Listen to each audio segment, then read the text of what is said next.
Remember Brexit? Why Britain could really struggle to dig itself out of recession. London. As nations around the world attempt to dig their way out of a cataclysmic global recession, Britain is in a particularly tight spot of its own making. The country is in the middle of an economic disaster and a health crisis. The Bank of England has predicted that the United Kingdom is heading for its worst economic crash in more than 300 years, while its death toll from COVID-19 is the highest in Europe.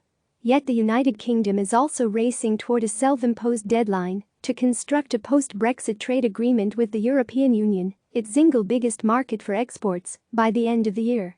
Talks are not going well, raising the possibility of another major shock just as the expected economic recovery gains momentum. The whole of the advanced world is in recession because of the coronavirus, said Kallum Pickering, senior economist at Berenberg Bank. But the UK has an additional problem of the UK-EU negotiations in the second half of the year. Even without considering the implications of Brexit, the UK economy is in dire straits. A historic recession. The Bank of England said earlier this month that the economy could shrink by 14% this year. That would be the biggest annual contraction since a decline of 15% in 1706, based on the bank's best estimate of historical data.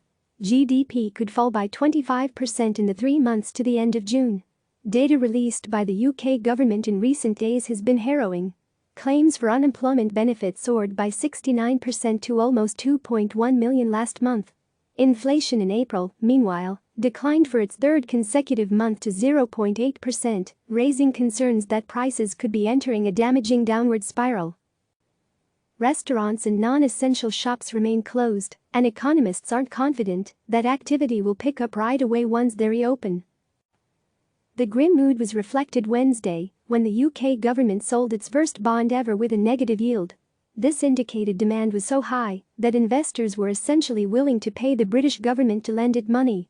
Gilts, as they're known, are considered a safe haven asset alongside US, Japanese, and German government bonds. Elevated demand signals that investors are worried economic growth will remain depressed. The markets are reflecting the economic reality, which is that the economy has collapsed, said Robert Wood, chief UK economist at Bank of America. The British pound has dropped more than 8% since the start of the year to less than $1.22 and has also fallen more than 5% against the euro. The FTSE 100 UKX index in London has lost more than 21% year-to-date, compared to nearly 9% for the S&P 500, while the FTSE 250 index of mid-size British companies is down more than 26%. Attempting to stem the vast economic damage, the UK government borrowed £62.1 billion, $75.7 billion, in April, the highest level since records began in 1993. The government now projects it will need to borrow £298.4 billion, $363.3 billion, through March 2021, almost twice as much as at the height of the global financial crisis. And Bank of England Governor Andrew Bailey even hinted this week that official interest rates, currently 0.1%, could go negative for the first time in British history. His comments have encouraged speculation that the bank could opt for negative rates in 2021 should the economy need another shot in the arm then. What the Bank of England has done is remove the floor on policy rates, so you can't assume they will definitely not cut below zero, Wood said.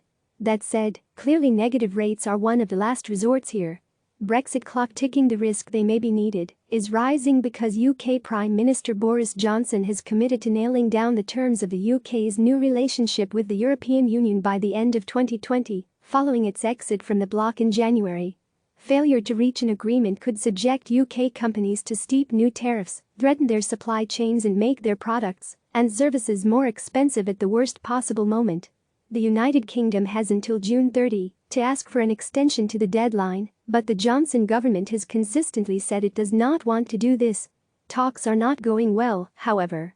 Michel Barnier, the EU's chief Brexit negotiator, said last week that he was not optimistic about reaching a deal with the United Kingdom, adding that the EU will step up preparations for the year to end without new terms of trade in place. The UK's chief Brexit negotiator, David Frost, said in a letter to Barnier on Tuesday that the EU was offering up a relatively low-quality trade agreement. Without a deal, industries that have already been hit hard by the pandemic would be battered even more. David Hennig, a former trade negotiator and director of the UK Trade Policy Project at the European Centre for International Political Economy, said on Twitter Thursday that a 10% tariff on cars shipped to the European Union would kick in if an agreement isn't reached, threatening at least £15 billion, $18.3 billion, in exports. Pickering of Berenberg Bank is concerned that the running clock on Brexit talks could create problems for the United Kingdom in the second half of the year, when economic growth is meant to be picking back up. Household spending, which makes up around 70% of GDP in the UK, will determine the trajectory of the UK's recovery, he said. As the lockdown ends, the worry is that Britons will keep saving their money due to anxiety about their jobs or a second wave of infections, limiting the impact of government and central bank relief efforts. Uncertainty tied to Brexit will only encourage that excessive saving, according to Pickering. Even if the United Kingdom does reach a new trade agreement with the European Union, it won't be as favorable as the old regime.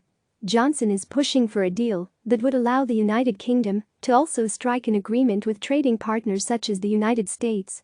In the draft proposal released by the UK government this week, Britain reaffirmed that it does not want to be part of the EU's single market and is instead seeking a deal in line with what the bloc has in place with Canada or Japan. Worsening your trade terms with the destination for nearly half your exports will be an economic negative, Bank of America's Wood said. It's another reason to expect the recovery from this crisis to be a very elongated U-shape and not a V.